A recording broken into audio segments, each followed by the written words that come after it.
Takže čau lidi, já jsem Lukáš a vítejte u mého dalšího videa na mém kanálu a hej ho, co se stalo, já mluvím, konečně. Podíval jsem se na video, jak používat audio přes Bandicam a už konečně můžu sakra mluvit. No a jako první mluvící video si natočíme Garry's Mod a jak si postavit auto. Z půlky letadla. První krok, co musíme udělat, je vybrat si nějakou podložku, na co to auto postavíme. Já si vyberu třeba toto. Dáme to trošku do vzduchu, aby se nám přece jenom stavělo lépe. A potom půjdeme do záložky kola. Nebo kolo. Tady si vybereme nějaké kolo.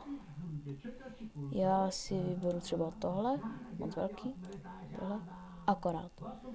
Vyberu si třeba tohle kolo, připevním ho. A tady na té straně se to kolo vždycky bude otáčet špatným směrem. Takže přijděte k němu, zmačkněte Ečko a uvidíte šipky, že se točí správně. Samé uděláme tady. Ale tady na té straně už se to bude točit normálně. Nevím, proč to tak je, ale už to tak je.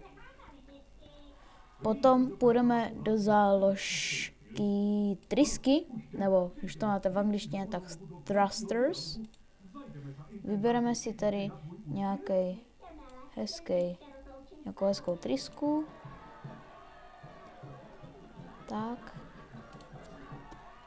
Nastavím si tady ještě tak.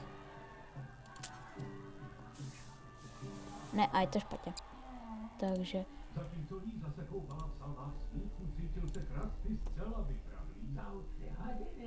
trošku opravíme.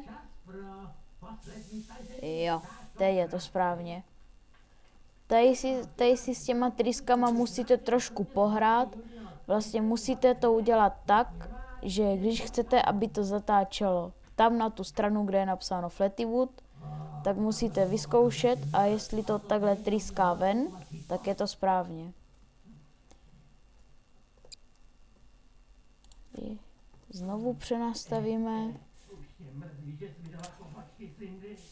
Jo. Tohle by možná mohlo vyjít. Teď si vezmeme Physics Gun, nebo Physgun. Půjdeme do záložky vozidla. Teď si vybereme nějaké hezké sedadlo.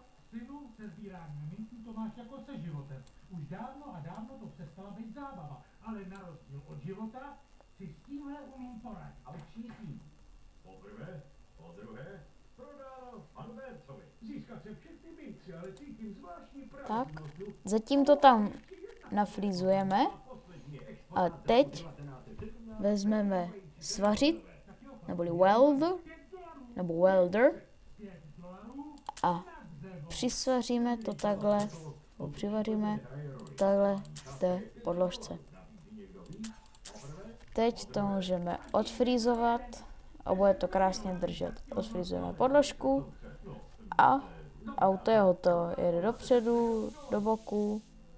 Je to trošku ještě jako retardovaný, tak si to musíte nějak ponastavit, aby to správně jelo a správně zatáčelo, ale jako jede to, takže je to dobrý. Děkuju, že jste si zkoukli tento tutoriál, jak si postavit auto v Garry's Modu. Děkuju vám moc krát za sledování a mějte se, čau.